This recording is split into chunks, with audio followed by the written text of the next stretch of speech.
Treasure Island. Chapter 4. I heard people running to look at the island, and I quietly climbed out of the barrel. I then walked up to join the sailors at the side of the ship. We could see 2 low hills and 1 big one. The island was now very close. "I've been here before," said Silver. "I know where the ship should stop." "I have a map here," said Captain Smollett. "Can you take us to that place?"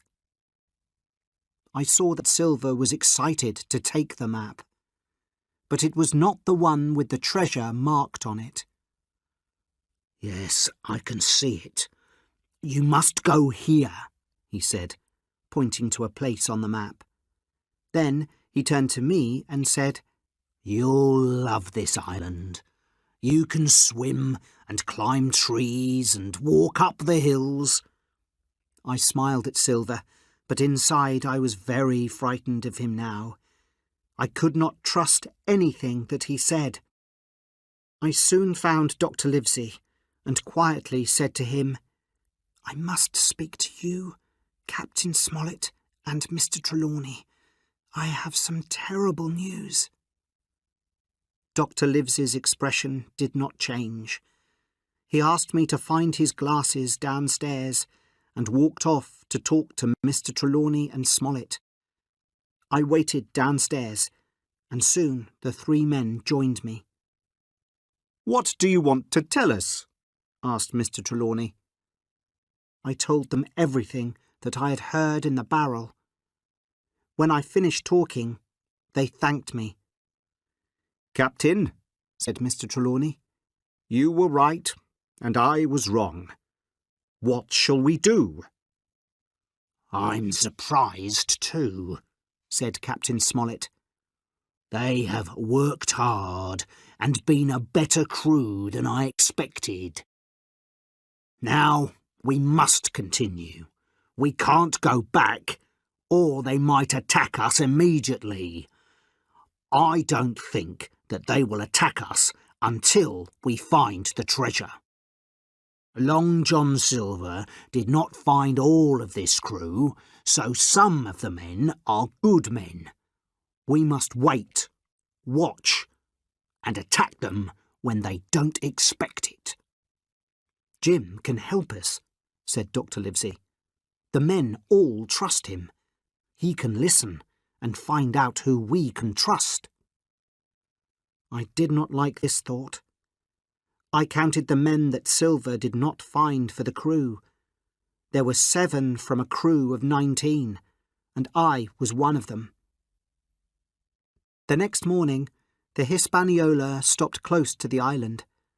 There were many trees, and above the trees I saw the rocky tops of the hills. Silver helped Captain Smollett to sail the boat closer to the shore. It was very hot and very quiet. It smelled like bad eggs. "This place is only good for diseases," said Silver. The crew worked hard on our journey to the island, but now they did not seem to want to work. I remembered Dr. Livesey talking about a mutiny. Perhaps it was near. Only Silver worked as hard as usual. Later, Captain Smollett told us that he had a plan. "Let's ask the men if they'd like to spend the afternoon on the island. If they go, we can take the ship. If they don't go, we know we need to fight them for the ship."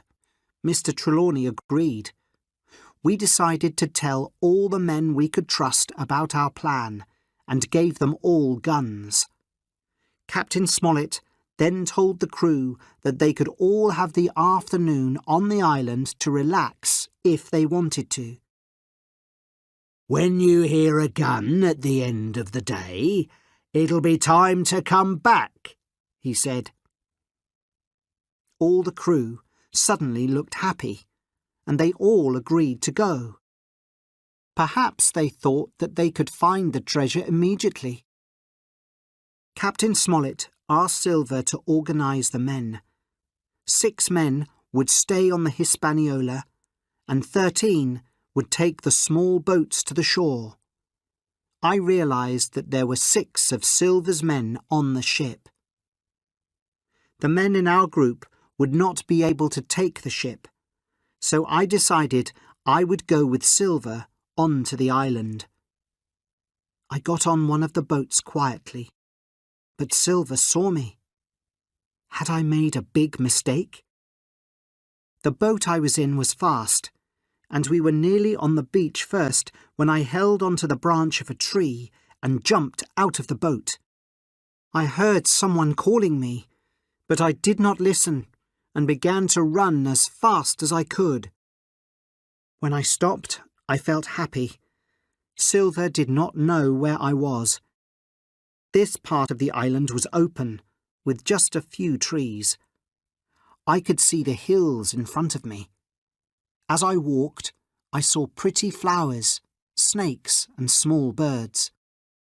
Suddenly, a cloud of birds flew into the sky, and I knew that something was coming towards me. I was correct, because I then heard people talking. I decided to hide behind some trees. I realised that one of the people was Silver, but I could not hear what he was saying. Soon the birds returned, and I knew that the men had gone. I told myself that it was my job to find out what these men were planning to do, so I decided to follow them, without them seeing me. After a few minutes, I saw Silver and another sailor talking near a beach. "I want you to join us, Tom, because I know you're a good sailor. I'm telling you this to save you," said Silver. "Silver," Tom replied, "you're a good man, and you shouldn't work with these pirates. I'd prefer to lose my hand than work with them." I knew then that here was a man that we could trust.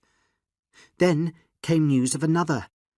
I suddenly heard a terrible shout. Then all was quiet.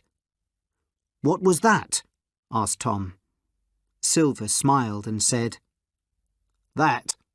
Oh, I think that was Alan." "Alan?" cried Tom. "He's a good man. If your men have hurt him, then you are no friend of mine. I won't help you."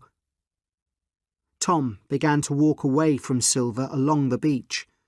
Silver suddenly threw his crutch at Tom, and it hit him hard on the back. He fell to the ground, and before he could stand again, Silver killed him with a knife. Silver now blew a whistle, and I knew that more of his men would soon arrive on the beach. I was very frightened. I walked quietly back into the trees, then ran as quickly as I could. As I ran, I began to think, what could I do now? When we heard Captain Smollett's gun, could I go back to the beach to be with these men? If I did, I knew that they would kill me. I would have to stay on the island forever.